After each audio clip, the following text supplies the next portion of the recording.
I just wanted to share a random thought with you. It's one that's cropped up for me several times now over the last couple of months. I've got to know a number of people who seem spiritually and intellectually lost. If you've been watching my videos for long enough, you'll realise I'm certainly not one to insist that you necessarily subscribe to my way of thinking.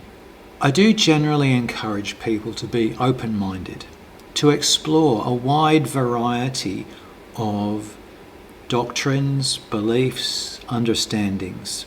I think it's really useful to do that. It's possible to get stuck in one way of thinking to the exclusion of all else, and it seems only to have the effect of blinding you to reality. But having said all of that, I do think it's useful to have one basic set of teachings or beliefs that you come back to, that becomes your frame of reference for what other teachings say. And the reason I say that is that it seems to me, if you don't have that, you get lost. There are so many schools of thought out there. There are so many ways of understanding the nature of reality. It's worth having some one principle that you hang on to. So whether it's Swedenborgianism, whether it's Christianity, whether it's scientific atheism, whatever it is, find your one thing and hold on to it. Use it as the lens through which you view the rest of the world. Now, it's entirely possible that through the course of your exploration, you will change your mind. You will decide that that one teaching you've held on to for perhaps the entirety of your life, you need to move on from. And I think that's fine. Move on from it to the new perspective, whatever it is, but then hold on to that one. And use your exploration as opportunity to test that further. You know, there's a lovely story in John's Gospel, chapter 5, of the man who's left on his roll-up bed by the pool of Bethesda, waiting for the stirring of the waters, that he might be put in the waters and healed. And he's been there for a very long time. Jesus comes along and heals him, and he picks up his bed, rolls it up, and walks away. Happens to be a Sabbath. And so here's this man carrying his bed, and the Jewish authorities of the time come to him and say, "Why are you carrying your bed? It is the Sabbath. You're not allowed to do that."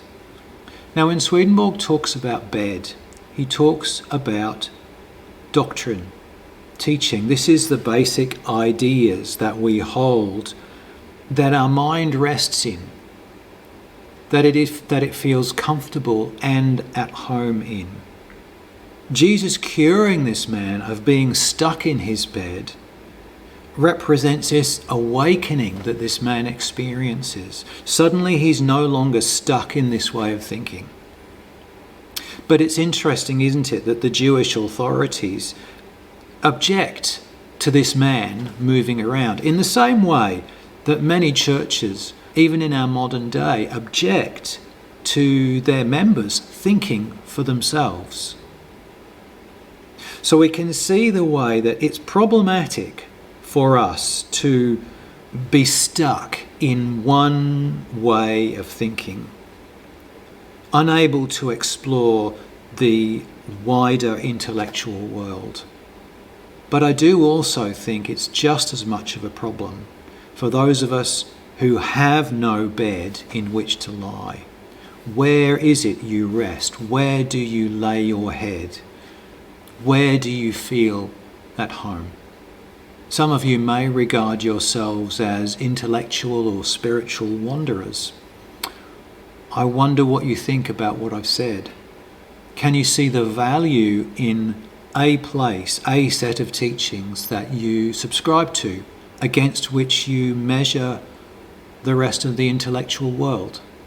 If you've got any thoughts, particularly if you've got some experience that might contradict what I've just said, I would welcome your comments. As always, keep it friendly, and I look forward to talking to you next time.